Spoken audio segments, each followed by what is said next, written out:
మీకు తెలుసా, ఒక ప్యాన్లో నూనె వేసి ఉడికించిన గుడ్లను వేసి పసుపు మరియు కారం వేసి ఫ్రై చేసి తీసుకుని అదే ప్యాన్లో బిర్యానీ మసాలాలన్నీ వేసి కట్ చేసుకున్న ఉల్లిపాయ మరియు పచ్చిమిర్చిని వేసి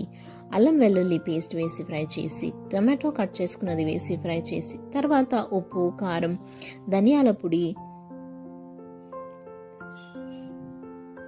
గరం మసాలా, కసూరి మేతి వేసి బాగా ఫ్రై చేసుకుని తర్వాత నిమ్మరసం మరియు పెరుగు వేసి బాగా ఫ్రై చేసుకుని తర్వాత